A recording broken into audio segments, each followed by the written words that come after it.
Ya, Bismillahirrahmanirrahim. Kita akan memulai hari ini materinya yaitu membaca tanda kekuasaan Allah, Tadabbur Quran Surat Ar-Rum ya. Tadi sudah dibaca ya oleh Aisyah terkait sama apa saja tuh ya dari ayat 20 sampai 27 mengandung tanda yang ayat-ayat yang diawali oleh kalimat yang diawali dengan kalimat wa min ayatihi an khalaqakum min turabin dan di antara tanda-tanda kebesarannya. Jadi wa min ayatihi wa min ayatihi itu artinya dan di antara tanda kebesarannya. Nah, karena ada pakai di antara, artinya masih banyak lagi nih ya kebesaran yang Allah miliki gitu ya. Dan ini cuma di antaranya saja kira-kira. Dan ayat yang paling masyhur ya, yang suka kita dengarkan setiap kita mendapatkan undangan atau misalnya hadir di pernikahan itu adalah Arum ayat 21 ya. Eh, dan di antara tanda-tanda kebesarannya, dia menciptakan pasangan-pasanganmu untukmu. Dan itu nanti kita akan bahas juga. Dan ternyata surat Ar-Rum ini bukan cuma surat pernikahan ya. Yang biasanya kita suka mengaitkan ya surat Ar-Rum itu dengan surat pernikahan. Dan ternyata lebih luas dari itu, lebih jauh dari itu, dan lebih keren dari itu semua gitu ya. Quran surat Ar-Rum itu. Makanya kenapa menarik nih ya untuk kita tadaburi gitu.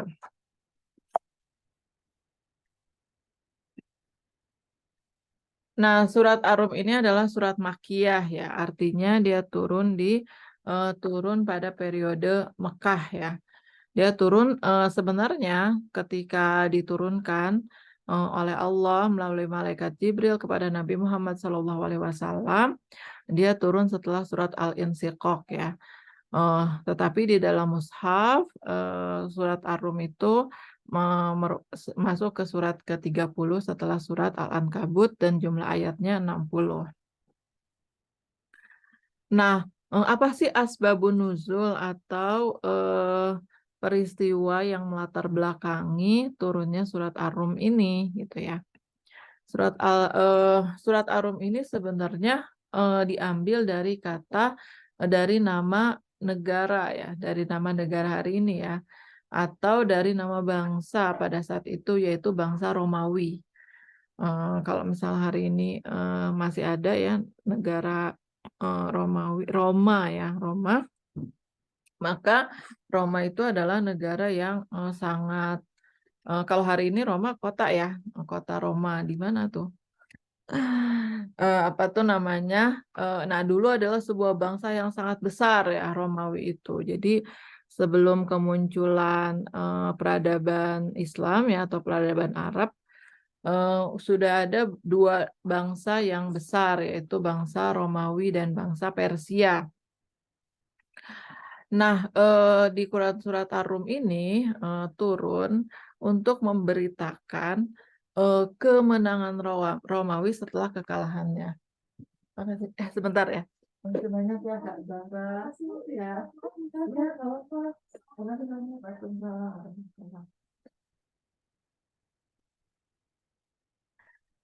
Jadi surat Ar-Rum ini tuh turun untuk memberitakan kabar gembira kepada kaum muslimin bahwa nanti gitu ya. Jadi ini menarik ya Quran surat Ar-Rum itu. Jadi Quran surat Ar-Rum itu surat turun untuk mengabarkan kepada kaum muslimin di Mekah ya bahwa Romawi itu telah dikalahkan. Romawi itu telah dikalahkan. Tapi itu dalam satu ayat yang sama, bangsa Romawi telah dikalahkan di negeri yang terdekat dan mereka setelah kekalahannya itu akan menang beberapa tahun lagi. Jadi apa tuh namanya di Quran surat ini dalam dua ayat yang berturut-turut gitu ya. Kalau misalnya teman-teman dekat dengan Quran atau dengan HP boleh dibuka ya Quran surat Ar-Rum. Jadi Alif Lam Mim ayat pertamanya, ayat keduanya bangsa Romawi telah dikalahkan. Ini untuk pemberitaan ya, untuk ngasih tahu kepada kaum muslimin di Mekah bahwa bangsa Romawi telah dikalahkan. Telah dikalahkan oleh siapa? Telah dikalahkan oleh Persia. Karena dua imperium besar saat itu bukan cuma bersaing gitu ya dalam hal ekonomi dan lain sebagainya, tapi juga bersaing dalam hal persenjataan dan kemudian penguasaan wilayah. Jadi mereka berperang. Nah, kemudian tapi dan mereka akan dan di negeri yang terdekat dan mereka setelah kekalahannya itu akan menang. Jadi kurang lebih 9 tahun lagi ya bangsa Romawi itu kemudian akan menang. Kenapa kemudian Allah mengabarkan kekalahan dan kemudian memberitahu bahwa sebentar lagi akan menang gitu kan ya. Yang pertama adalah Allah akan ngasih kabar dulu nih kepada Nabi Muhammad gitu, akan peristiwa besar yang terjadi di dunia ini. Padahal dulu tuh nggak ada internet, nggak ada, apa ya, tidak ada, kantor berita gitu ya, yang bisa langsung mengabarkan gitu ya, kekalahan suatu negeri yang jauh di sana gitu ya.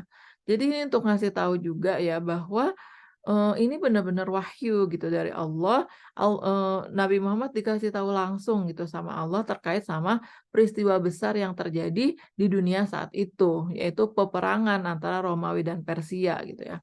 Mungkin kalau hari ini ada ya perang ya Rusia sama Ukraina. Kalau misalnya kita kurang nyimak juga kita nggak ngerti itu ya, mereka sekarang sampai sejauh mana dan sebagainya. Tapi kalau kita ngikutin ternyata peperangan itu masih berlangsung dan kita bisa mengikuti gitu dan itu taunya informasinya dari, internet dan lain sebagainya gitu ya. Tapi zaman dulu gitu ya, nggak ada informasi secepat itu gitu ya dan Allah mengabarkan saat itu juga gitu ya. Seperti kayak ada, siaran live gitu ya untuk mengabarkan bahwa Romawi itu telah dikalahkan. Itu untuk ngasih tahu, apa tuh namanya, untuk ngasih tahu bahwa itu memang wahyu dari Allah. Dan sebenarnya ketika, berhenti di ayat kedua ini bahwa Romawi telah dikalahkan gitu kan ya, maka, kabar itu tuh membuat gembira orang-orang jahiliyah gitu ya. Oleh karena itu kemudian Allah kasih, apa tuh namanya, tambahan di ayat 3 dan mereka setelah kekalahannya itu akan menang. Jadi tunggu dulu gitu ya, setelah kalah itu mereka akan menang. Nah, eee ketika disampaikan mereka akan menang, maka kemudian di ayat 4-nya, pada hari kemenangan bangsa Romawi itu bergembiralah orang-orang yang beriman. Kira-kira di ayat, ketiga itu ketika Allah menyampaikan beberapa tahun kemudian akan menang, itu Allah kayak ngasih harapan gitu ya kepada orang muslim bahwa, tenang sebentar lagi mereka menang kok gitu. Nah, kenapa ya, kenapa ketika Persia menang orang jahiliyah, bahagia dan ketika Romawi kalah, orang beriman itu, sedih gitu ya. Nah, di peristiwa ini kan orang Romawinya, apa, ro ro orang, bangsa Romawi kalah dan sedih gitu ya, orang muslim gitu ya. Nah, di sini, kita bisa lihat bahwa, eee, Romawi itu kan, apa tuh namanya, Nasrani ya. Romawi itu tuh, penganut Nasrani dan Nasrani itu agama samawi yang, yang menuhankan ketuhanan yang sebenarnya mah sama gitu ya. Nanti kita lihat kapan tuh Nasrani itu belok dikit gitu ya. Dan, jadi ternyata, ketika punya persamaan akidah, punya persamaan Tuhan yang punya kesamaan Tuhan yang tidak terlihat ya, imateri, maka masing-masing kaum muslimin dan bangsa Romawi itu kayak punya ikatan gitu. Kayak punya ikatan hati yang berbeda. Berbeda dibanding Persia. Persia itu kan menyembah api ya, menyembah api dan orang jahiliyah saat itu menyembah patung. Jadi dua-duanya itu penyembah materi dan mereka juga punya ikatan yang sama gitu. Jadi kemiripan kepercayaan itu membuat jadinya kita punya ikatan yang berbeda gitu ya. Makanya kaum muslimin itu jadi lebih pro gitu sama Romawi. Kenapa? Karena punya kemiripan kepercayaan gitu. Orang Romawi, orang Nasrani juga percaya pada zat Tuhan yang imateri gitu, yang tidak terlihat gitu oleh kasat mata gitu. Nah, oleh karena itu, kalau misalnya kita ngerujuk kepada buku fikih prioritasnya Syekh Yusuf Qaradawi ya, maka apa tuh namanya, memang akidah yang paling dekat gitu ya. Jadi kalau misalnya ditanya apa lingkaran-lingkaran gitu ya, mana sih nih non-Muslim yang paling gampang untuk didakwah itu sebenarnya Nasrani gitu ya, karena sebenarnya dia punya ikatan kemiripan akidah gitu ya. Nah, di mana kemudian letak ke ini ya apa ya menyimpangnya sedikit Nasrani itu? Nah, tidak lain ya, tidak bukan ada campur tangan Yahudi ya. Yahudi kalau misalnya kita baca sejarah dari Nabi Isa gitu kan ya, apa tuh namanya yang disalibkan juga orang Yahudi ya, orang yang kemudian mencoba menjadikan Isa tuh sebagai anak Tuhan, bukan cuma nabi, kira-kira seperti itu. Jadi kalau saya ilustrasikan gitu ya dengan bahasa sederhana gitu ya, di mana letak kekeliruan Nasrani hari ini gitu kan ya. Sebenarnya apa tuh namanya Nasrani itu sedang mencari Tuhan gitu, kira-kira sedang mencari Tuhan dan kemudian dia tahu gitu ya. Oh, apa tuh namanya? Oh ya, misalnya ini ada orang gitu ya, ada orang nih dari Sukabumi gitu, dari Sukabumi, terus kemudian dia pengen ke Monas, kira-kira seperti itu. Terus kemudian berangkatlah dia gitu ya, dari Sukabumi naik mobil misalnya ya, sampai kemudian ketemulah sampai Ciawi nih, sampai Ciawi dan ketemulah yang namanya itu Tugu Kujang. Nah, kemudian menurut dia, ini kayaknya Monas nih, ini kayaknya Monas. Soalnya kata orang-orang di Sukabumi gitu kan ya, apa tuh namanya, yang namanya Monas itu tinggi, terus ujungnya lancip gitu kan ya. Nah ini cocok nih, Tugu Kujang ini gitu ya. Nah berarti ini Monas gitu.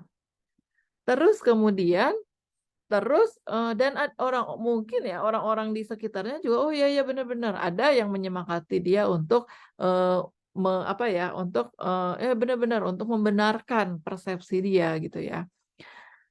Nah kemudian dia berhentilah di titik itu gitu ya, karena dia meyakini bahwa itu adalah Monas gitu. Padahal itu bukan Monas yang sesungguhnya. Kira-kira dia harus berjalan lagi, setengah perjalanan itu baru setengah perjalanan, harus berjalan lagi setengah perjalanan untuk kemudian kita sampai ke Monas yang sesungguhnya.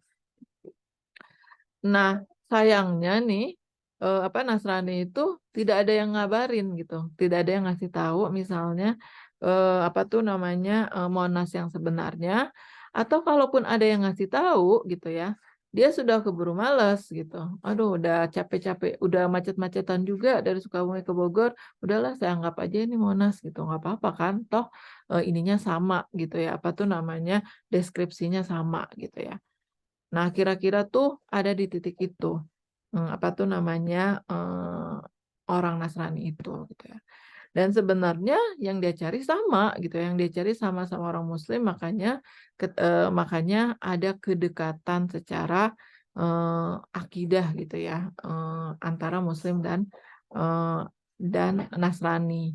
Oleh karena itu orang Muslim Mekah itu nanti akan berbahagia ketika bangsa Romawi itu menang ya. Itu nanti pas kejadiannya setelah Nabi Muhammad dan kaum muslimin hijrah ke Madinah. Sebelum hijrah ke Madinah, Nabi Muhammad juga sempat ya hijrah ke Habasyah yang dipimpin oleh Raja Nasrani juga ya saat itu gitu kan ya. Dan salah satu sahabat yang berdakwah di sana itu memperdengarkan surat ya tentang Maryam gitu ya. Dan mereka merasa ya berarti sama dong ajaran kita gitu ya. Di kita juga Maryam adalah sosok perempuan yang sangat dihormati, yang sangat suci, dan di Muslim juga sama gitu kira-kira. Nah, buat kita Nabi Isa juga nabi yang sangat keren gitu, yang sangat kita muliakan gitu kan ya. Dan kemudian dan pada satu titik para pemuka Nasrani gitu ya.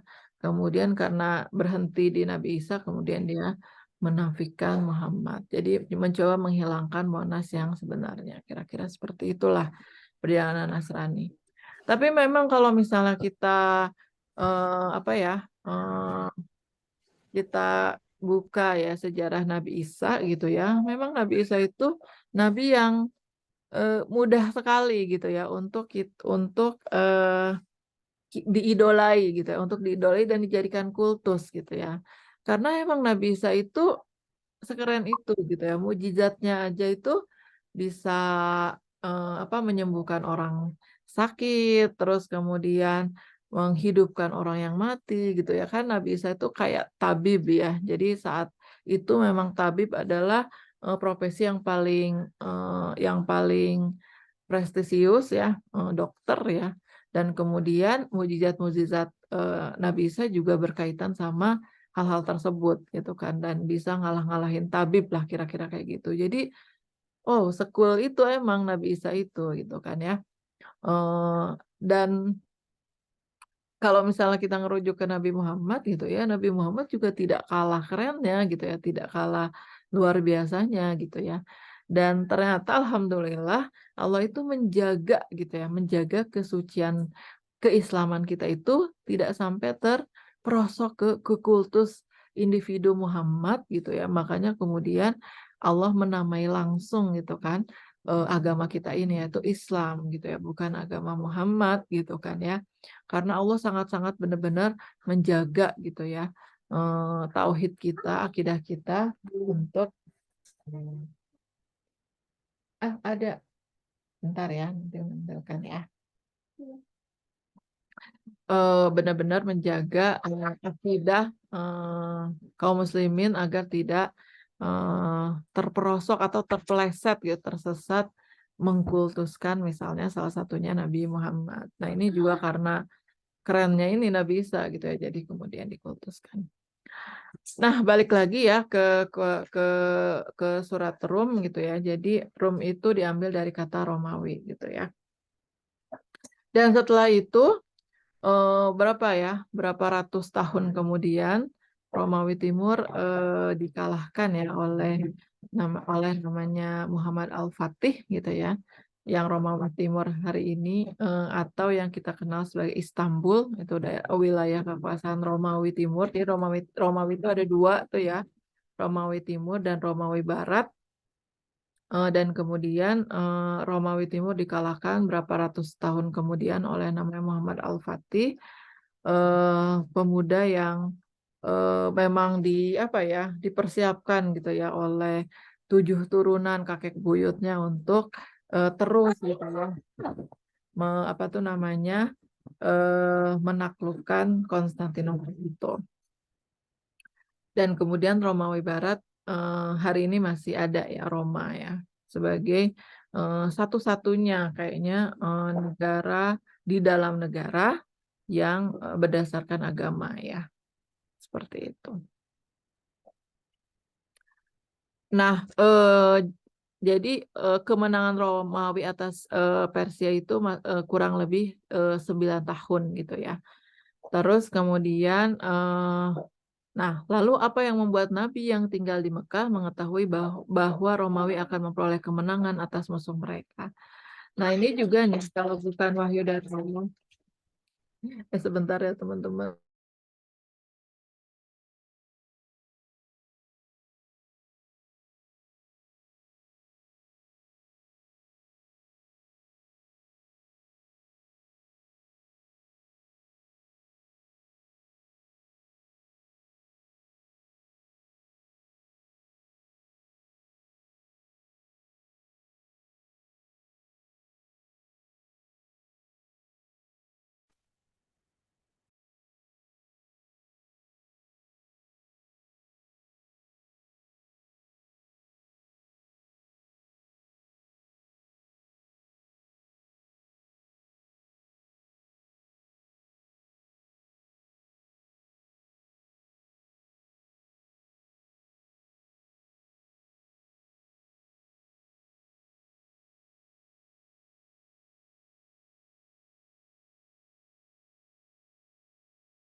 Maaf, maaf, mau minta tolong. Ada yang mau minta. Ya, lanjut ya. Jadi Rum itu adalah bukti sejarah ya. Jadi Persia dan Romawi adalah bukti sejarah juga ya, peradaban yang ada pada saat itu sebelum peradaban Islam. Gitu. Nah, terus kemudian di mana dikalahkannya itu gitu ya. Kalau di sini bahasanya itu di negeri terdekat. Tapi kalau di terjemahan yang lain, di negeri terdekat itu adalah di negeri terbawah ya, di negeri terbawah. Dan di negeri terbawah itu adalah Laut Mati ya, Laut Mati. Dan Laut Mati itu merupakan kalau misal itu wilayah terjadinya pertempuran antara Persia dan Romawi itu adalah Laut Mati, dan ternyata sudah dibuktikan ya oleh para ilmuwan bahwa memang Laut Mati merupakan daerah yang paling rendah di permukaan bumi. Ini juga bukti ayat-ayat kauniyah, yang tadi ayat sejarah, ini ayat kauniyah gitu ya. Terus kemudian surat Ar-Rum juga merupakan ayat-ayat yang zohir dan apa ya, zohir dan batinnya itu disatuin gitu sama Allah. Jadi antara kauniyah dan kauliyah, zohir dan batin itu disatukan oleh Allah dalam Quran surat Ar-Rum. Jadi kalau kita lagi baca Quran surat Ar-Rum itu, kita kayak seolah-olah baca kauniyah dan kauliyah sekaligus gitu ya dalam Quran surat Ar-Rum ini gitu ya. Dan baca ayat-ayat yang tersirat maupun yang tersurat gitu ya. Jadi ayat-ayat yang lahir maupun yang batin. Nah, di ayat 7-nya itu eh, Allah mengatakan mereka mengetahui yang lahir dari kehidupan dunia, sedangkan terhadap kehidupan akhirat mereka lalai.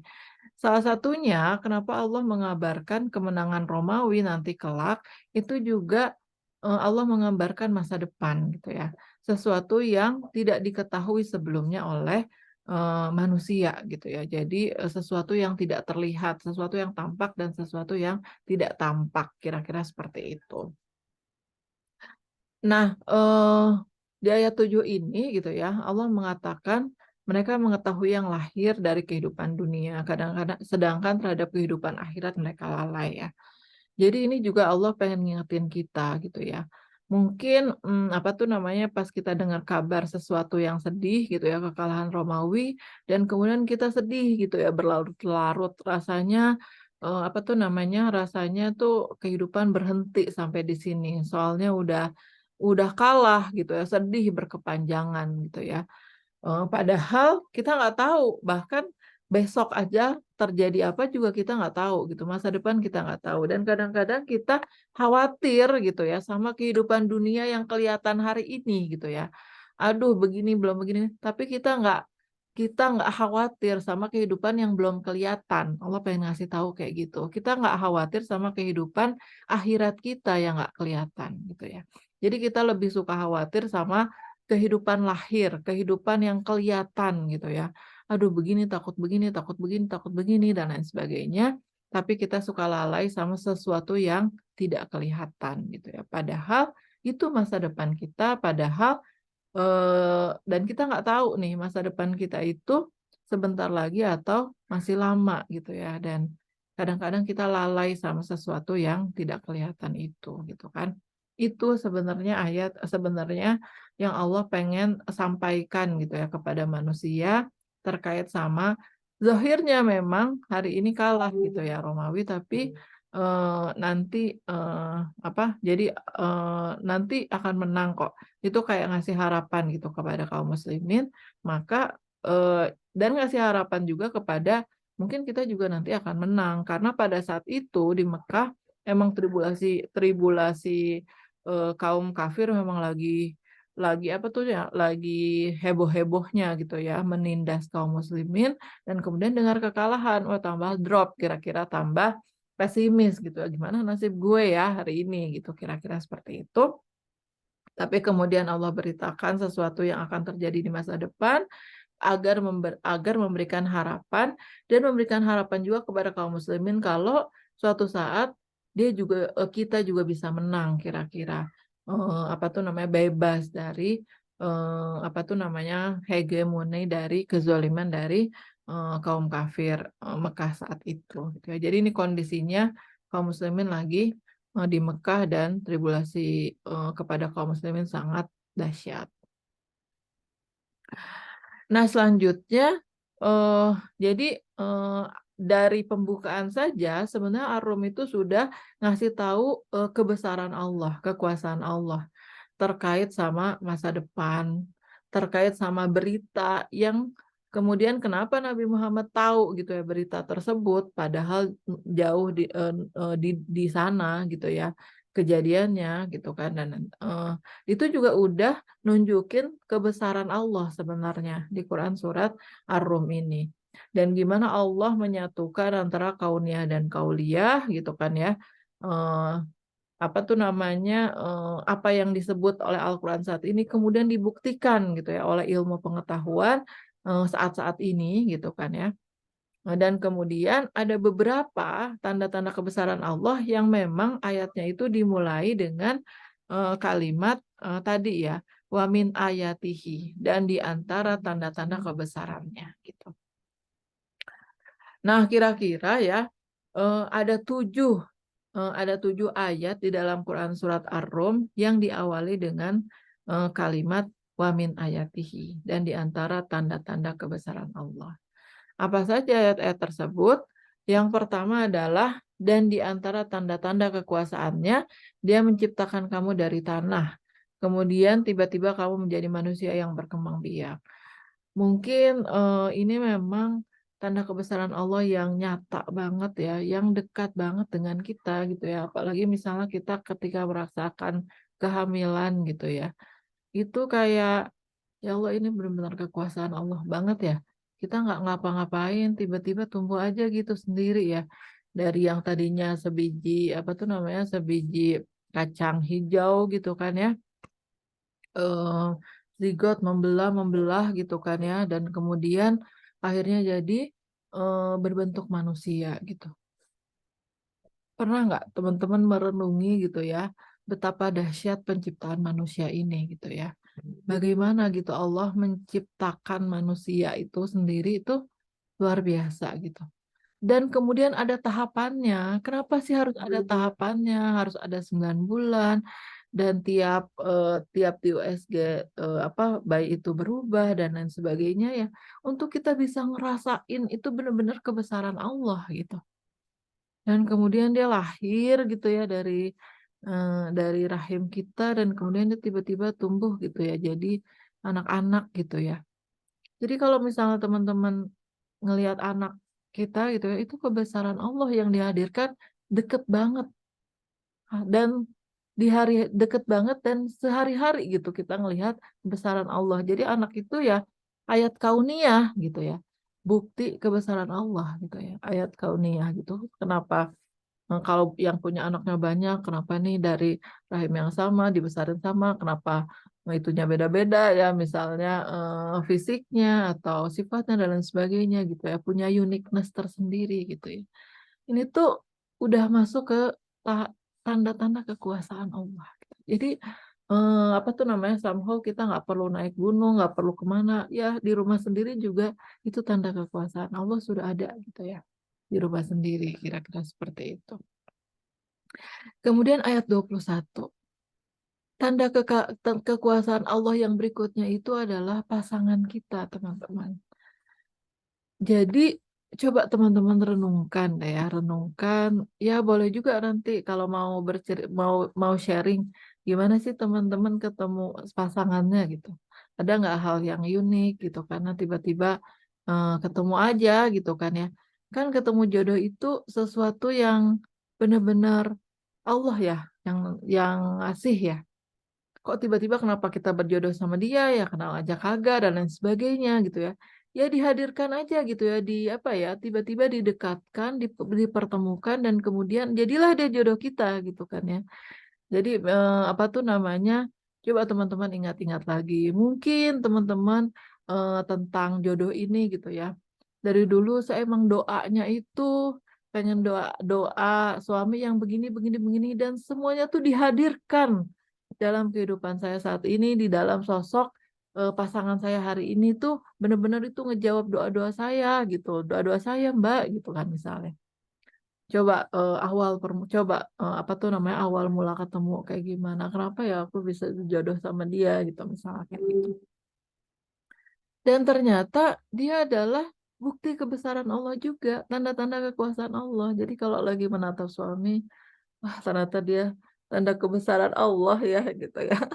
Walau lagi kesel juga kayak gitu ya. Jadinya eh, mudah-mudahan jadi bisa ngerem kekesalan kita gitu ya. Kalau kita benar-benar ingat gitu ya, kalau apa tuh namanya bahwa pasangan kita itu adalah eh, tanda kebesaran Allah.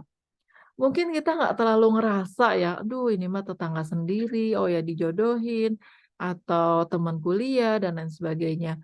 Tapi mungkin ada misalnya teman-teman kita yang tiba-tiba nikah sama orang luar negeri gitu ya, yang beda bangsa. Sekarang kayaknya banyak ya, apa tuh namanya, eh, atau lagi tren, atau pokoknya di Instagram tuh banyak banget gitu ya, konten kreator orang Indonesia yang menikah sama orang luar negeri gitu ya. Itu kan harusnya mereka tuh ngerasa, ya Allah ini kebesaran Allah banget ya, kayak didekatkan aja jodohnya gitu ya. Tiba-tiba kenapa aku jodoh sama dia gitu ya. Nah pertanyaan-pertanyaan itu kan harusnya jadi semoga gitu ya. Itu meningkatkan keimanan kita, betapa Allah emang sudah ngasih jodoh itu ke kita ini gitu ya. Dan ini adalah tanda kekuasaan Allah gitu ya. Dan tiba-tiba gitu ya, dari yang tadinya kita nggak kenal dan lain sebagainya, tiba-tiba kita jadi cenderung dan merasa tentram kepadanya gitu ya. Kalau saya tuh ngelihat ya, suka ngelihat pasangan suami istri gitu ya, dimanapun gitu ya, suka senyum-senyum sendiri aja, ya Allah, lu tuh ngejodohin dia begini, ngejodohin ini begini. Kadang tuh misalnya kalau ada apa tuh namanya yang tunanetra gitu ya, berdua berjalanan suami istri dagang kerupuk misalnya, ya semua tuh kayaknya dikasih jodoh sama Allah gitu ya, dan semua bahagia aja dengan kehidupan mereka masing-masing gitu ya. Dan kayaknya gitu ya, saya tuh ngelihatnya tuh ngelihat pasangan suami istri yang berbahagia dengan kondisinya masing-masing itu tuh kayak senang gitu, kayak suka happy sendiri gitu ya. Supaya kamu cenderung dan merasa tentram. Nah, ini yang namanya sakinah, mawadah, rohmah itu ya, gitu ya. Jadi apa tuh namanya, sakinah, merasa tentram, terus kemudian ditimbulkanlah rasa cinta, rasa kasih, dan kemudian rohmah sayang gitu kan ya. Dan sesungguhnya pada demikian itu benar-benar tanda bagi kaum yang berpikir gitu ya. Jadi ini adalah sebuah ayat kauniyah gitu. Jadi ayat kauniyah Jadi suami kita itu ayat kauniyah dari Allah untuk kita kemudian berpikir, untuk kemudian kita, apa tuh namanya, bagaimana ketika Allah sudah hadirkan gitu ya jodoh itu, sama kita, kemudian bagaimana kita menggunakan akal pikiran kita untuk kemudian terus merawat sakinah mawaddah rahmah ini gitu kira-kira. Udah jauh-jauh nih Allah menakdirkan gitu ya, ada nggak nih ikhtiar kita gitu ya untuk kemudian senantiasa, kita rawat gitu ya, sakinah, mawaddah, rohmah itu gitu kan ya. Dan itu dengan mari kita pikirkan gitu bersama-sama karena ternyata, 2 kebesaran tadi, 2 kebesaran Allah tadi, anak ya, keturunan dan kemudian, pasangan kita itu merupakan, apa tuh namanya, tanda-tanda kalau kita mau benar-benar berpikir bahwa itu adalah tanda-tanda kebesarannya, begitu. Monggo nih ya kalau misalnya mau yang sharing misalnya, "Oh saya waktu itu ketemu suami kayak gini gini gini," gitu kan ya. Ada sih beberapa yang udah pernah sharing di offline atau kayak gimana gitu ya, kalau misalnya teman-teman ada yang mau sharing, ada nggak uniqueness gitu terkait sama jodoh gitu ya, monggo ya teman-teman, atau saya tunggu atau saya tunjuk, iya.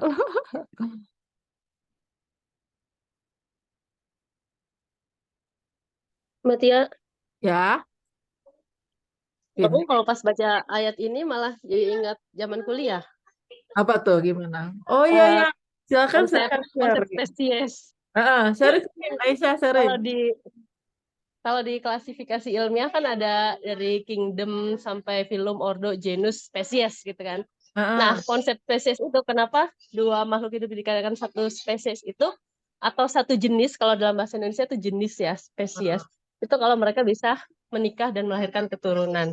Jadi Oh, kalau dia beda spesies, dia nggak bisa. Misalnya kambing dikawinin sama sapi, nggak bisa gitu. Karena mereka beda spesies. oh, Masya Allah. Maksudnya pas baca ayat ini jadi relate-nya ke situ. Bagus, bagus. Mencipta untukmu istri-istri dari jenismu sendiri. Oh, terima Udah kasih. sih itu aja. Oh, Ya itu nggak mau jadi oh iya ya diceritain benar gimana juga ya. ketemu sama Budi. Ya, Kenapa? nggak mau diceritain gimana ketemu sama Budi. Iya loh. Oh, enggak, kepikirannya malah zaman kuliah, materi kuliah Bagus, bagus, bagus. yang Terima baca kasih itu. banyak ya. Jadi emang gini, betul, betul Esa. Jadi kayak ayat Al-Quran itu emang apa ya, kayak pembenaran ayat Al-Quran itu dari apa tuh namanya ilmu-ilmu yang kita miliki dan banyak banget nih ilmu alam yang akan dikupas di apa di Ar-Rum ini gitu kan ya. Terima kasih banyak nih Aisyah sharingnya ya. Nah, kalau apa tuh namanya, ya mudah-mudahan dengan mengulang kembali ayat 21 ini, kita jadi tambah cinta lagi nih ya sama pasangan kita, ngingetin lagi awal-awal nikah kali ya, atau awal-awal undangan ya. Undangan kita pasti pakai ayat ini gitu ya. Mudah-mudahan juga menambah sakinah, mawadah, rohmah ya buat kita semua di sini yang hadir. Amin. Allah ya Rabbal Alamin. Nah, kemudian ayat 22-nya ya, dan di antara tanda-tanda kekuasaannya, ia menciptakan langit dan bumi dan berlain-lainan bahasamu dan warna kulitmu. Gitu ya. Nah, ini tuh ada apa ya? Ada dua gitu ya, ada dua yang dibahas oleh Allah. Yang pertama tuh menciptakan langit dan bumi. Langit dan bumi, dan kemudian yang kedua itu bahasa dan warna kulit gitu ya. Jadi yang pertama Allah tuh menciptakan langit dan bumi ini, langit dan bumi, dan setelah bumi itu Allah apa ya, Allah menyebut gitu ya, eh, siapa aja yang mengisi bumi ini, gitu. Siapa aja yang mengisi bumi ini. Jadi apa tuh namanya tanda-tanda kekuasaan menciptakan langit dan bumi yaitu tuh benar-benar itu exactly kekuasaan Allah ya dan udah sering banget kita bahas dan udah banyak banget gitu ya ayat-ayat yang mengupas tentang penciptaan langit dan bumi ini gitu ya oleh Allah dan ada banyak pengetahuan yang mengupas terkait sama penciptaan langit dan bumi. Kalau misalnya kita langit gitu ya maka kita akan ketemu namanya astronomi gitu kan ya. maka dia akan mengupas semua gitu kan benda-benda yang ada di langit. Dan kalau misalnya kita ngupas bumi, ada banyak lagi gitu ya ilmu-ilmu terkait sama bumi gitu ya, terkait geografi, geologi, dan semuanya itu dibuktikan gitu ya oleh pengetahuan tentang apa ya, luar biasanya langit dan bumi ini gitu kan ya. Terus kemudian, nah siapa nih yang mengisi bumi ini? Dan yang mengisi bumi itu adalah orang-orang, manusia-manusia yang bahasanya lain-lain dan warnanya juga lain-lain. Warna kulitmu juga lain-lain. Nah, ini juga merupakan tanda-tanda kekuasaan Allah juga gitu ya. Berarti di sini udah hadir lagi yang namanya ilmu budaya gitu ya. Ada yang namanya sastra gitu kan ya, karena lain-lain bahasanya gitu kan ya. Apa tuh namanya? Baru-baru ini di internet itu ada yang dari suku apa gitu ya, yang bahasanya itu sampai pakai gitu-gitu. Aduh susah banget lah pokoknya intinya ya. Kita tuh apa ya, misal belajar bahasa tuh ternyata banyak banget bahasa ya, dari mulai bahasa yang kita kenal hari ini sampai ada bahasa yang kayak bukan konsonan, bukan vokal lagi gitu ya, tapi benar-benar bahasa yang bunyi bunyi mulut gitu ya, bunyi suara. Dan kemudian Allah mengerti semua bahasa tersebut gitu ya. Kalau misalnya kita mau berdoa sama Allah pakai bahasa apapun, Allah ngerti gitu.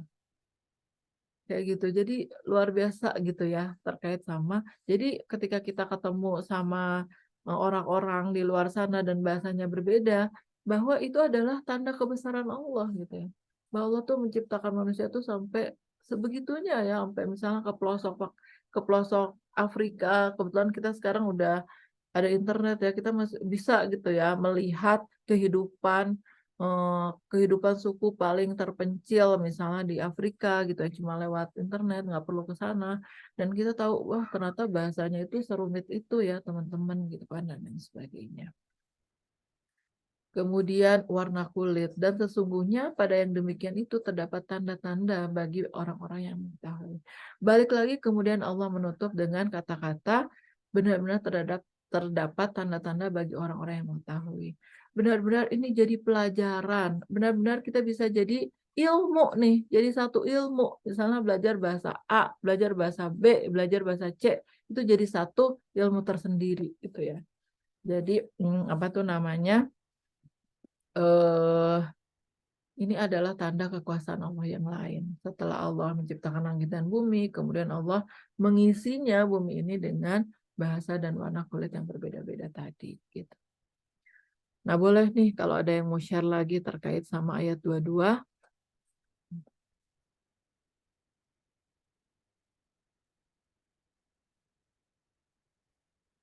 Lanjut, ayat 23-nya, apa tanda kekuasaan Allah yang lain? Yaitu tidurmu di waktu malam. Pernah nggak teman-teman ngerasa ketika kita tidur, ini adalah kebesaran Allah? Coba deh, nanti mau tidur, bilang bahwa saya akan melaksanakan tanda-tanda kebesaran Allah gitu ya. Karena ketika tidur itu ya Allah, itu momen di mana kita bisa bukan cuma menghilangkan penat gitu ya, tapi juga menghilangkan kekacauan, kerumitan hari itu, atau menghilangkan sejenak gitu, ingatan kesedihan atau ingatan luka atau ingatan kekecewaan gitu ya. Ada orang yang mengatakan tidur itu healing gitu ya, tidur itu menyembuhkan. Itu tanda-tanda kekuasaan Allah. Dan saat tidur kita sedang eh, tidak terjaga ya. Tapi Allah ngejaga semuanya, teman-teman. Jadi waktu kita tidur itu Allah tetap menjaga jantung kita untuk tetap berdetak. Allah tetap menjaga ya, apa tuh namanya, paru-paru kita, hidung kita tetap bisa memasukkan udara ke dalam paru-paru. Allah tetap menjaga gitu ya agar aliran darah tetap mengalir. Coba. Itu pada saat kita nggak sadar gitu. Apa tuh namanya? Kalau teman-teman mau ya ngupas lagi tanda kebesaran Allah saat tidur, teman-teman bisa baca surat Al-Kahfi ya, di mana Allah tidurkan, apa namanya, tidurkan eh, Ashabul Kahfi, dan gimana tuh Allah memberi tanda-tanda kebesarannya. Dia tidur selama beratus-ratus tahun tapi kemudian bisa bangun kembali dalam keadaan seolah-olah baru bangun tidur. Gimana Allah menjaga mereka, menjaga organ tubuh mereka, menjaga kesehatan gitu ya, fisik, tulang, otot, dan semua organ tubuh mereka untuk kemudian pas waktu bangun seolah-olah baru tidur sebentar. Ya sebenarnya kita nggak bisa kan ngejaga apapun. Bahkan misalnya ketika kita ngerasa kita harus jadi penjaga anak-anak kita, waktu tidur kita kan juga nggak jagain anak kita gitu ya. Entah anak kita digigit nyamuk ya, tiba-tiba bangun-bangun bentol-bentol di sini gitu kan, yang kelihatan banget gitu kan ya bentolnya, aduh digigit nyamuk aku nggak bisa jagain gitu misalnya kayak gitu.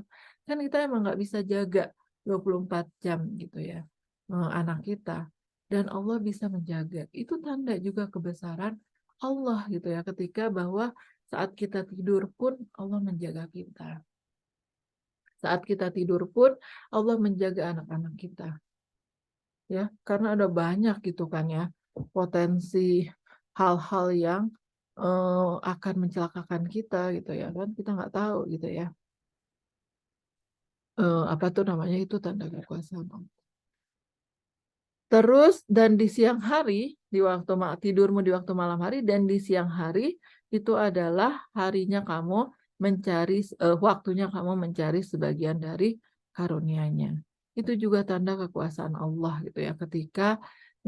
Ketika kita mencari misalnya nih ya, suami kita mencari nafkah, itu juga tanda kekuasaan Allah juga gitu kan ya. Apa tuh namanya? Kalau kita renungkan gitu ya, bekerja juga adalah tanda kekuasaan Allah juga. Kenapa misalnya tiba-tiba kita bekerja di sini, terus kemudian dengan gaji segini, tapi kita bisa apa tuh namanya, misalnya kita ngelihat ada orang misalnya, oh dia profesinya A gitu ya, profesinya A dengan profesinya A itu kira-kira nggak bisa tuh mencukupi anak untuk biaya sekolah ke sini sini sini sini, tapi kemudian dia bisa kok melakukan itu gitu kan ya. Apa tuh namanya? Itu juga tanda gitu, tanda kekuasaan Allah gitu ya, bahwa yang Allah lihat adalah ikhtiar gitu ya, dan yang Allah kasih ya lebih, bisa jadi lebih dari ikhtiar yang Allah dari ikhtiar yang kita lakukan ini gitu kan ya. Jadi apa tuh namanya, ini bab usaha mencari sebagian dari karunia-Nya. Jadi mencari nafkah itu usaha mencari sebagian dari karunia Allah. Jadi sebagian aja gitu ya. Selebihnya mah lebih banyak lagi rezeki yang Allah berikan kepada kita gitu kira-kira. Dan semoga gitu ya, semua itu adalah tanda-tanda buat kita, buat bagi yang mau mau mendengarkan ayat-ayat Allah. Tadi beda-beda ya redaksinya. Apa? Berpikir, melihat, mendengarkan. Kenapa Allah gunakan term-term yang berbeda di kalimat-kalimat terakhirnya itu, supaya kita mengoptimalkan semuanya gitu ya, untuk apa tuh namanya, memikirkan tanda-tanda kekuasaan Allah begitu. Terus kemudian dan di ayat 24, di antara tanda-tanda kekuasaannya dia memperlihatkan kepadamu kilat untuk menimbulkan ketakutan dan harapan. Jadi kita takut ya ngelihat kilat. Kemarin itu ada kilat ada nggak gambarnya? Apa tuh namanya? eh di apa, Zamzam Tower ya di Zam-zam Tower. Mekah. Oh itu ya Allah gitu ya. Kita takut sekaligus takjub. Nah itu kira-kira kayak gitu ya. Takut dan harapan. Harapan apa? Ya sama-sama nih kayak kita nih lagi di Depok, panas terus gitu. Kalau misalnya ada kilat, kita kira-kira pengen, kira-kira ada harapan sebentar lagi hujan gitu, kira-kira seperti itu. Tapi pas ngelihat kilatnya takut juga gitu ya misalnya. Nah kilat ini juga tanda kebesaran Allah teman-teman, yang mungkin belum kita eksplor banyak gitu kan ya. Nah, sebenarnya apa tuh namanya, di renewable energy gitu ya, kan selagi dipikirkan nih gimana caranya kilat itu jadi sumber energi terbarukan gitu kan ya. Jadi kita bisa menabung berapa tuh ya energi yang dihasilkan dari 1 kali kilatan gitu kan ya. Nah, tapi masalahnya belum ada nih material yang sangat tangguh untuk bisa menampung karena kilowattnya langsung banyak banget gitu ya. Apa tuh namanya nih, energi terbarukan namanya kilat, itu belum jadi energi terbarukan. Jadi masih nih kita harus mempergunakan akal kita nih, bagaimana caranya kita bisa menjadikan kilat ini karena, uh, kan kalau kilat datang itu langsung kayak cahaya semua gitu kan ya. Nah, kira-kira tuh berapa tuh energi listrik yang dihasilkan dari 1 kilatan? Kalau kita punya gitu ya, kalau kita punya material yang bisa menangkap langsung dan nggak terbakar gitu ya oleh kilat tersebut, maka kita bisa menjadikan kilat sebagai renewable energy gitu ya, energi terbarukan. Hari ini kan masih solar ya sampai matahari gitu ya. Ya banyak sih renewable energi, tapi sekarang sebenarnya kita, para ilmuwan lagi mikirin, apakah kilat itu bisa jadi renewable energi. Mari kita gunakan akal kita gitu ya, untuk, bisa nggak nih kilat itu jadi benar-benar tanda-tanda kekuasaan Allah yang luar biasa gitu kan. Dan Dia menurunkan hujan dari langit, lalu menghidupkan bumi dengan air itu sesudah matinya. Nah, kalau bahas hujan, ini juga tanda kekuasaan Allah yang lain yang suka diceritakan juga di ayat yang lain gitu ya. Betapa dahsyatnya ya siklus hujan ini dan bisa menghidupkan bumi dengan air itu. Makanya air itu jadi sumber kehidupan gitu ya. Sesudah misalnya kekeringan yang benar-benar melanda, maka kemudian hujan turun, maka kemudian akan kembali gitu kehidupan yang ini ya. Beberapa pekan yang lalu saya ke Jawa ya, ke Magelang gitu. Itu kan hujan hujan apa belum hujan turun tuh belum ada ya hujan. Jadi saya tuh apa tuh namanya, sawah tuh kering banget gitu. Kering yang benar-benar apa ya, ya kering sampai retak-retak gitu tanahnya gitu ya. Jadi semua kita emang sedang lagi menanti hujan ya teman-teman untuk kemudian bisa tumbuh lagi ya persawahan, tumbuh padi, nanti jadi beras. Itu kan semuanya tentang kehidupan gitu kira-kira. Dan itu adalah dan itu adalah tanda kebesaran Allah bagi orang-orang yang mempergunakan akalnya begitu. Ini nih kita lagi mempelajari alam tapi cukup di Quran surat Ar-Rum, kira-kira seperti ini. Dan di antara tanda-tanda kekuasaannya berdirinya langit dan bumi dengan irodatnya ya. Kemudian apabila dia memanggil kamu sekali panggil dari bumi, seketika itu juga kamu keluar dari kubur gitu ya. Dan bagaimana langit berdiri, bagaimana bumi berdiri, ini juga bagian tanda-tanda kekuasaan Allah yang harus kita pikirkan. Dan saat kemudian kehilangan kakinya gitu ya, langit dan kehilangan kakinya bumi, maka dengan sekali tiup Allah akan hancurkan bumi dan langit itu gitu kata Allah. Jadi tanda-tanda kekuasaan Allah juga gitu ya ketika Allah berdirikan langit dan bumi dengan irodatnya dan kemudian nanti kelak gitu ya Allah akan hancurkan juga gitu ya bumi dan langit ini dengan sekali tiup gitu kira-kira seperti itu. Dan yang terakhir adalah ayat 46. Ini loncat dikit nih di ayat 46. Dan di antara tanda-tanda kekuasaannya adalah bahwa dia mengirimkan angin. Nah, angin juga merupakan tanda kekuasaan Allah. Ini semuanya tentara Allah gitu ya. Eh, Sebagai pembawa berita gembira dan untuk merasakan kepadamu sebagian dari rahmatnya dan supaya kapal dapat berlayar dengan perintahnya dan juga supaya kamu dapat mencari karunia-Nya. Mudah-mudahan kamu bersyukur.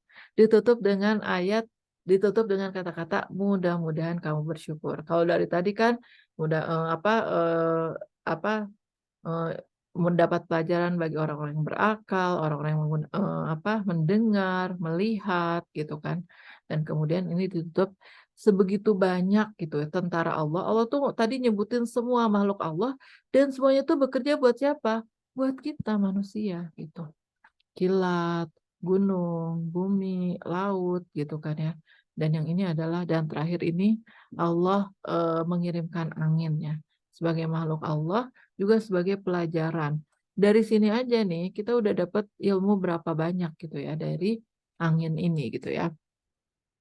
Angin sebagai pembawa berita gembira, kalau di biologi proses penyerbukan itu pasti salah satunya dibantu sama angin gitu kan ya. Dan untuk merasakan kepadamu sebagian dari rahmatnya gitu ya. Angin apa tuh ya kan kita kalau ke kibas-kibas angin aja udah aduh seneng banget nih kalau lagi panas terus tiba-tiba ada angin itu juga seneng banget gitu ya. Terus kemudian kapal bisa berlayar ya digerakkan oleh tenaga angin gitu kan. Dan ini banyak nih ya ilmu-ilmu tentang angin ini nih ya. Jadi angin juga renewable energy juga ya, tenaga angin. Udah banyak, bukan renewable sih ya, dia mah udah lama kan ya dikembangkan sama salah satunya berasal dari Belanda ya, kincir angin. Terus kemudian ada apa tuh namanya salah satu mata kuliah tuh namanya pneumatik ya. Jadi itu apa namanya eh, mesin sederhana yang digerakkan oleh angin, misalnya kayak tutup buka pintu kereta api, tutup buka pintu bus kuning, itu kan pneumatik tuh ya, otomatis makanya suka ada bunyi gitu, nah, itu lagi keluar tuh anginnya gitu kan. Angin itu bisa jadi energi mekanik bukan cuma energi listrik gitu ya. Pokoknya terkait sama angin banyak juga nih ilmu yang bisa dipelajari dari angin tersebut. Dan semua itu di-wrap up sama Allah gitu ya. Itu untuk siapa? Untuk manusia. Jadi semua apa tuh namanya? Semua makhluk-makhluk yang Allah sebut tadi itu bekerja semuanya untuk kesejahteraan kita di dunia ini gitu. Nah, tapi yang pengen Allah inginkan adalah Allah udah nyejahterain kamu nih di dunia gitu ya. Makanya kamu nggak boleh lalai di akhirat. Jadi kadang kita suka mikirin rezeki kita, padahal rezeki udah ditentuin gitu ya sama Allah buat kita. Tapi kita lupa mikirin akhirat karena pintu surga belum kita pegang ya nggak sih? Jadi kita khawatir sama yang udah pasti ya, kayak rezeki, kematian, jodoh gitu ya. Tapi padahal itu udah semua makhluk itu bekerja loh buat memenuhi kebutuhan kita di dunia gitu kan ya. Termasuk jodoh gitu ya. Misalnya tiba-tiba dikenalin sama si A, berarti ada teman-teman yang bekerja juga gitu ya, mikirin jodoh gitu dan lain sebagainya gitu ya. Sementara kalau buat akhirat kita kayaknya harus ikhtiar sendiri gitu dan itu kita lalai malah gitu kan ya. Apa tuh namanya dan ditutup sama Allah dengan mudah-mudahan kamu bersyukur. Ya salah satu tanda syukurnya adalah kita nggak lupa sama kehidupan akhirat kita yang belum pasti gitu kan ya. Yang kita harus bekerja sendiri gitu ya untuk berikhtiar seoptimal mungkin untuk kehidupan akhirat kita. Nah, kemudian di ayat-ayat yang tadi itu, kemudian di ayat 39, ini cuma pengen ngasih contoh aja ya sama teman-teman ya. Tiba-tiba ada ayat ekonomi juga, iktisadiyah gitu ya. Di ayat 39 itu Allah mengatakan, riba yang kamu berikan agar harta manusia bertambah, maka tidak bertambah pada pandangan Allah. Ini saya pengen ngasih tahu bahwa Rum itu tuh ilmunya holistik, ilmunya komprehensif dari IPA sampai ke sosial gitu ya. Tadi ada warna warna apa namanya? Warna kulit, bahasa gitu kan ya, biologi, geografi semua kayak udah disebut gitu sama Allah, termasuk kayak tentang ekonomi. Allah mengatakan, dan apa yang kamu berikan berupa zakat yang kamu maksudkan untuk memperoleh keridhaan Allah, maka itulah orang-orang yang melipat gandakan pahalanya. Gitu. Jadi, nah ini juga menarik gitu ya ketika Allah mengatakan secara zohir gitu ya riba emang kayaknya nambahin harta ya gitu ya kalau ada orang yang ngutang sama kita tambahin asik-asik gitu ya nanti aku jadi dapat uang tambahan gitu kan ya kan secara zohir riba itu kayak nambahin uang kita ya nggak sih tapi di mata Allah tidak bertambah. Nah sementara zakat gitu ya kan zakat itu kayak ngurangin harta kita tapi justru di mata Allah itu melipat gandakan gitu kan. Seperti itu. Dan sekarang gitu ya, apa tuh namanya, udah banyak gitu ya pembuktian gitu ya bahwa riba itu sama sekali tidak bisa menambah harta, justru sebaliknya gitu kan. Ilmu ekonomi modern telah membuktikan bahwa wasilah yang paling utama yang menjadikan ekonomi bisa mandiri adalah dengan menjadikan prosentase faedah ekonomi menjadi 0%. Dan zakat adalah cara paling utama untuk mengembangkan perekonomian. Itu udah banyak kajiannya dan udah banyak gitu ya. Kayak film apa ya, saya lupa deh, pernah nonton film terkait sama collapse-nya gitu ya. Itu krisis moneter. Krisis moneter kan hari ini kan krisis moneter itu karena siklus ya, siklus berapa tahunan dan semakin cepat siklusnya. Karena negara ini kena, negara ini kena. Dan sistem moneter itu terjadi karena riba ini ya, karena riba apa tuh namanya, dan siklusnya yang tadinya misalnya cuma 20 tahunan atau dulunya 40 tahunan, kemudian 20 tahunan, sekarang 10 tahunan, ini semakin maju nih siklusnya dan kita pernah kena ya 98 krisis moneter ya, itu semuanya karena riba. Jadi ada juga tuh sampai ada filmnya, tapi saya Wall Street apa ya filmnya tuh yang benar-benar riba itu luar biasa eh, merusaknya gitu ya. Dan sementara Islam menawarkan zakat gitu ya. Jadi mengembangkan ekonomi itu justru dari zakat ini gitu. Dan ini juga harus jadi ilmu pengetahuan yang sangat menarik gitu ya sampai kemudian berkembanglah namanya jurusan ekonomi syariah gitu kan ya. Ya sampai ke apa tuh namanya negara barat juga ada ya fakultas syariah gitu kan misalnya pengembangan ekonomi Islam gitu kan untuk mempelajari apakah ini alternatif yang lebih baik dibanding ekonomi yang ada saat ini begitu. Kesimpulannya secara zahir mungkin riba itu menguntungkan ya. Jadi penting buat kita nih teman-teman untuk apa tuh namanya untuk melihat bukan cuma lahirnya aja gitu ya, tapi melihat batinnya gitu ya. Jangan kita cuma ngelihat sampulnya aja gitu ya. Kita harus ngelihat dalamnya tuh kayak gimana juga gitu kan ya. Nah, misalnya kayak secara contohnya kenapa tadi saya nge-highlight misalnya ilmu terkait sama ekonomi, terkait sama riba yang ada di Quran surat Ar-Rum gitu ya. Karena secara zahir riba itu ternyata menguntungkan, tapi secara batin justru akan menghancurkan perekonomian gitu ya. Secara zahir zakat merugikan, tapi secara batin justru zakat menumbuhkan perekonomian gitu. Jadi penting gitu ya untuk kita mengetahui batinnya apa ya, dalamnya apa sih. Untuk mengetahui, untuk yang kemudian kita merenungkan kalau misalnya kita lagi dikasih ujian sama Allah, ya Allah ini sebenarnya hikmahnya apa ya? Ya Allah ini pelajarannya apa ya gitu. Jadi penting untuk kita menggali lebih dalam gitu ya. Bukan cuma sekedar melihat lahirnya ini gitu ya. Kadang-kadang misalnya kalau saya sih misalnya contohnya nyampe kampus ngelihat temen, ini mukanya kenapa bete ya gitu ya. Terus bete banget sih. Kan kita kadang-kadang langsung ngejudging gitu yang ngejudging tanpa kita menelusuri gitu ya. Kenapa dia tuh bete gitu ya. Pasti kan ada. Jadi apa tuh namanya alasan gitu ya di balik semua itu gitu ya. Dan tentang zahir dan batin ini teman-teman juga bisa melihat apa tuh namanya masuk ke Quran surat Al-Kahfi yang dulu udah pernah ya tadabbur surat Al-Kahfi terkait sama Musa dan Khidir, percakapan Musa dan Khidir. Zohirnya itu zohirnya begini gitu, zohirnya tuh merusak, zohirnya membunuh, tapi ternyata setelah kita gali gitu kan, maka muncul gitu ya ilmu yang lain selain dibanding sama kezuhiran ini. Ini juga pengen ngasih tahu ke kita, semakin tinggi ilmu kita harusnya melahirkan kebijaksanaan buat kita gitu ya. Karena kita jadi tahu gitu, oh kenapa ya kayak gini, oh kenapa dia kayak gini, kenapa dia kayak gitu ya. Jadi kalau misalnya kita sedang menuntut ilmu gitu kan ya, maka kita kupas, kenapa kayak ini kayak gini, biar kita ilmu itu tidak menghadirkan kesombongan, justru menghadirkan kebijaksanaan kira-kira. Kalau misalnya kita terus menggali, jadi semakin tinggi semakin menggali ke dalam, semakin tinggi semakin menggali ke dalam, kira-kira seperti itu ya.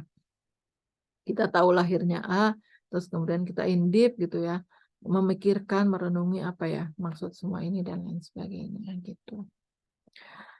Terus kemudian yang kedua adalah seakan-akan ayat surat Ar-Rum mengatakan, "Wahai orang-orang yang beriman, yakinlah kalian tentang janji Allah, hikmah dan tadbirnya di alam semesta ini." Nah, kalau misalnya belum ketemu sampai hari ini hikmahnya apa, yakin aja gitu ya. Yakin aja tentang janji Allah itu, tentang hikmahnya gitu ya. Misalnya, apa tuh namanya, kita dikasih ujian, ujiannya udah selesai, sampai hari ini nih, belum ketemu nih, apa sih maksud ujian Allah waktu itu ya, misalnya kayak gitu. Yakin aja gitu ya, pasti ada hikmah di balik, ujian Allah saat itu gitu ya, walaupun sampai hari ini belum ketemu gitu ya. Nah, ini juga bagian dari kita juga, "Oh, apalagi nih ya yang belum kita temukan," gitu kan misalnya. Pasti cari ini ya, gunakan semua akal, gunakan semua panca indera kita untuk mencari hikmah dan mencari tadbirnya di alam semesta ini. Kalau kata Zainuddin MZ tuh dulu ya, saya suka pendengar setia gitu ya. Nyamuk itu nggak mungkin gitu ya, Allah ciptakan itu sia-sia gitu ya, dan dengan gara-gara ada nyamuk, orang bisa jadi kaya gitu ya, karena dia bikin baygon gitu kan ya, misalnya, gara-gara kaya atau gara-gara nyamuk gitu. Jadi nggak mungkin semua itu Allah ciptakan sia-sia. Yang penting kita berpikir gitu ya, berpikir dan apa nih ya, hikmah, apa pelajaran, apa ilmu pengetahuan gitu kan ya, yang bisa, apa ya, yang bisa kita singkap dari ayat-ayat Allah ini, gitu. Dan kita harus yakin banget sama janji Allah, gitu ya. Kalau Allah menjanjikan kita akan menang, gitu ya, suatu saat nanti umat muslim akan bangkit lagi, gitu ya. Maka yakinlah sama janji itu, gitu kan, sama janji Allah itu, gitu. Kalau misalnya kita, ngelihat ke kondisi umat Islam hari ini. Terus kemudian perhatikanlah ayat-ayat yang berbicara tentang semua permasalahan, sejarah, alam semesta, ilmu geologi, ilmu ekonomi, biologi, semua dan lain sebagainya itu semuanya, bersumber dari Allah semua. Jadi ayat-ayat jadi ilmu-ilmu yang kita pelajari hari ini itu semuanya bersumber dari Allah semua. Terus kemudian kita sempatkan gitu ya, berpikir ulang atas ciptaan Allah. Dan yang diuntungkan dari tadabbur surat Ar-Rum ini, ketika kita membaca satu ayat, maka kita lagi mikirin alam semesta gitu. Jadi makanya Ar-Rum ini kayak, nyatuin kauliyah sama kauniyahnya gitu ya, disatuin sama Allah di surat Ar-Rum ini. Dan semua ternyata diperuntukkan oleh manusia. Jadi kalau kita baca tentang dari apa, bagaimana proses, penciptaan manusia dan kemudian, apa tuh namanya, penciptaan manusia dan bagaimana Allah menjaga, penciptaannya ini supaya tetap hidup dengan baik dan sejahtera dan berkembang biak dengan baik dan lain sebagainya. Allah fasilitasi tuh, yang bekerja makhluk-makhluk Allah yang lain gitu ya, Allah fasilitasi untuk semua kebutuhan untuk manusia gitu kan ya. Apa sih yang nggak buat manusia gitu ya. Tumbuhan, hewan, air, udara, angin tadi ya, kilat semuanya untuk manusia gitu kan. Oh, tanah gitu kan ya. Dan lain sebagainya semua untuk manusia gitu. Masya Allah. Semoga kita bisa mentadaburi Al-Quran dan semakin meningkatkan interaksi kita dengan Al-Quran. Jadi kita baca Ar-Rum ini gitu ya, mudah-mudahan semakin apa ya, sedang membaca tanda-tanda kebesaran Allah dan semoga kita bisa meningkatkan gitu ya keimanan kita dengan membaca semua tanda-tanda kebesaran Allah itu. Dan, di Ar-Rum ini tuh menarik dikumpulkan gitu ya, semua tanda kebesaran Allah yang memang benar-benar besar gitu ya, yang benar-benar terlihat sangat besar, sangat menakjubkan seperti alam semesta ini, tapi juga Allah hadirkan gitu ya, pasangan, anak, itu juga sebagai tanda kebesaran Allah untuk senantiasa kita mengingatkan kembali gitu ya, bahwa mereka hadir juga di samping kita, serumah sama kita hari ini juga itu merupakan tanda-tanda kebesaran Allah Subhanahu wa taala. Masya Allah, betapa sayangnya ya Allah sama sama kita, nggak cuma kita dibiarkan lahir, tapi juga Allah cukupi semuanya. lahir dan batin, sandang pangan papan semuanya Allah cukupkan gitu ya. Semoga itu menambah rasa syukur kita kepada Allah dan menambah bahwa Allah tuh emang nggak pernah tuh kok ninggalin kita gitu ya. Nah, kalaupun misalnya itu kita dikasih ujian, ya mudah-mudahan ujian itu coba kita kupas gitu ya, bukan cuma kelihatan lahirnya doang ujian ini menyakitkan, menyedihkan, mengecewakan, tapi kita kupas gitu ya, dalam sedalam-dalamnya agar ujian ini tuh juga meningkatkan, apa namanya, meningkatkan keimanan kita. Siapa tahu dengan satu ujian itu terkumpul bekal kita untuk di akhirat yang nggak kelihatan tadi gitu ya, karena dunia mah sudah dicukupi sama Allah gitu ya. Tapi bekal di akhirat belum nih, belum kita siapin sama sekali. Nah, kemudian Allah udah kasih ujian satu, ternyata itu satu ujian itu cukup misalnya untuk bekal kita di akhirat. Siapa tahu kayak gitu. Karena kita nggak pernah tuh, pokoknya kalau dikasih ujian, pokoknya kita marah-marah aja sama Allah, sebel aja sama Allah, misalnya kayak gitu. Padahal siapa tahu justru ujian itu dihadirkan oleh Allah untuk memenuhi kebutuhan bekal kita di akhirat. Jadi jangan risau sama kebutuhan kita di dunia, justru kita eh, apa risau sama bekal kita di akhirat. Dan kalau misalnya ada satu ujian yang Allah berikan kepada kita, coba kita kupas gitu ya. Coba apa nih hikmahnya? Oh, ternyata Allah pengen kita lebih dekat sama Allah. Ternyata Allah pengen kita lebih sabar gitu ya. Ternyata Allah pengen kita lebih banyak belajar gitu ya. Ternyata Allah pengen kita lebih banyak bersyukur. Nah, apa ya, hikmah-hikmah yang coba kita gali gitu ya dari zohir ini gitu ya, dari peristiwa yang zohir ini. Nah, hikmah-hikmah yang kita gali dan kemudian menjadikan kita jadi orang yang lebih baik itulah, mudah-mudahan itulah bekal kita di akhirat kelak gitu. Dan mudah-mudahan ini juga jadi trigger kita ya, bertadabur Al-Quran. Berarti hari ini lumayan lah ya, udah 1 jam kita berinteraksi bersama Al-Quran nih. Mudah-mudahan semakin sering interaksi kita dengan Al-Quran, maka Allah eh, atau nanti Al-Quran nyebut bahwa kita jadi ahlul Quran, jadi sahabatnya Al-Quran gitu ya. Dan mudah-mudahan dengan sahabat Al-Quran itu kita mendapat syafaatnya gitu ya. Jadi kalau misalnya kayaknya kita udah give up nih ya, tilawah cuma berapa ayat, udah give up sama hafalan. Nah, mudah-mudahan sama tadabur ini kita ada semangat baru nih ya. Tadabur, aha gitu ya. Kayaknya ini lebih menyenangkan gitu kan misalnya. Nah, mudah-mudahan lewat jalan tadabur itu bisa kita jadikan kendaraan atau wasilah untuk kita jadi ahlul Quran. Wallahu a'lam bishawab. Sekian dan terima kasih. Kurang lebihnya saya mohon maaf. Terima kasih banyak teman-teman yang sudah membersamai saya hari ini mentadabburi Al-Quran, Quran Surat Rum. Mudah-mudahan ada banyak lagi pelajaran yang bisa teman-teman temukan ya. Dan ada banyak ilmu yang bisa teman-teman renungkan gitu ya. Ada banyak hikmah yang bisa teman-teman dapatkan terkait dengan Quran Surat Ar-Rum ini. Wallahu a'lam bishawab. Kurang lebihnya saya mohon maaf. Assalamualaikum warahmatullahi wabarakatuh. Waalaikumsalam warahmatullahi wabarakatuh.